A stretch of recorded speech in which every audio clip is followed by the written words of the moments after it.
10টি দিন খুবই গুরুত্বপূর্ণ 10টি দিন আল্লাহ তাআলার কাছে খুবই পছন্দনীয়। এই 10 দিনের আমলগুলো এমনকি জেহাদের চাইতেও বেশি হাদিসে এসেছে। এবং কালামুল্লাহ মাজিদে আল কোরআন আল কারিমে আল্লাহ তাআলা এই জিলহজের প্রথম 10 দিনের শপথ করেছেন। এই 10 দিনের এবাদত আল্লাহ তাআলার কাছে এত বেশি পছন্দনীয় হওয়ার কারণ হচ্ছে এই 10 দিনে আল্লাহ তাআলা উম্মাহাতুল ইবাদাত অর্থাৎ যত মৌলিক ইবাদত আছে সবগুলো মৌলিক ইবাদতের একটা সমন্বয় করেছেন জিলহজ মাসের এই প্রথম 10 দিনে, যেটা বছরের অন্য কোনো সময় কিন্তু পাওয়া যায় না।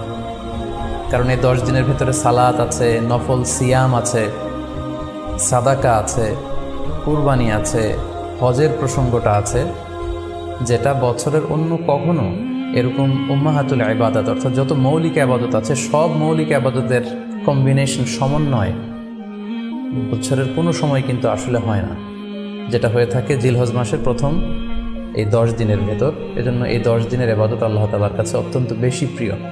এজন্য আল্লাহ রাসূল সাল্লাল্লাহু আলাইহি ওয়াসাল্লাম এই 10 দিনে যাতে আমরা বেশি বেশি নফল ইবাদত করি আমাদেরকে উৎসাহিত করেছেন। পাশাপাশি আমরা যেন বেশি বেশি তাহমিদ, তাহলিল, তাকবীর দিয়ে এই 10টি দিনকে মুখরিত করে রাখি, এজন্য তিনি আমাদেরকে আদেশ করেছেন।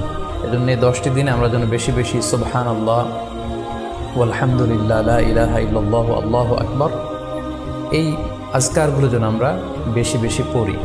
এবং আরাফাতের সিয়ামের ব্যাপারে আল্লাহ রাসূল সাল্লাল্লাহু আলাইহি ওয়াসাল্লাম আশা করেছেন যে 9 জিলহজের যে নফল সিয়ামটি অর্থাৎ আরাফার রোজা, এই আরাফার রোজা যে ব্যক্তি রাখবে আল্লাহ রাসূল সাল্লাল্লাহু আলাইহি ওয়াসাল্লাম বলেন যে আমি প্রত্যাশা করি এই সিয়ামের বদৌলতে বিগত একটি বছরের এবং সামনের একটি বছরের যত পাপ হবে এই পাপগুলোকে আল্লাহ তাআলা আমাদের জন্য ক্ষমা করে দিবেন। এবং জিলহজের 9 তারিখ ফজর থেকে কিন্তু আমাদেরকে ওয়াজিব তাকবীর পাঠ করতে হয়, আমরা জানি সেটা শুরু হয় আরাফার দিন ফজর থেকে। 9 তারিখ ফজর থেকে শুরু করে 13 তারিখ আসর পর্যন্ত এই তাকবীরগুলো প্রত্যেক সালাতের পরে পড়া আমাদের জন্য আবশ্যক। আমরা যেন এই নফল আজকারগুলো, এই নফল তাকবীরগুলো যাতে আমরা বেশি বেশি করে দেই। এবং যারা কুরবানি করার জন্য ইচ্ছা পোষণ করেছেন তারা যেন এই 10 দিনের আগেই তাদের মাথার চুল এবং নখ কেটে পরিচ্ছন্ন হয়ে যান। এবং জিলহজের এই 10 দিনে তারা যাতে মাথার চুল না কাটে এবং হাতের নখ না কাটে, এই মর্মে আল্লাহ রাসূল সাল্লাল্লাহু আলাইহি ওয়াসাল্লাম আমাদেরকে গাইডলাইন দিয়েছেন। সব মিলে আল্লাহ তাআলার কাছে এই 10টি দিনের ইবাদত খুবই প্রিয়। এমনকি হাদিসে এসেছে, যেটা আমরা বললাম যে জেহাদের চাইতেও বেশি প্রিয়। এজন্য এই সুবর্ণ সুযোগটুকুন যেন আমরা কখনোই মিস না করি।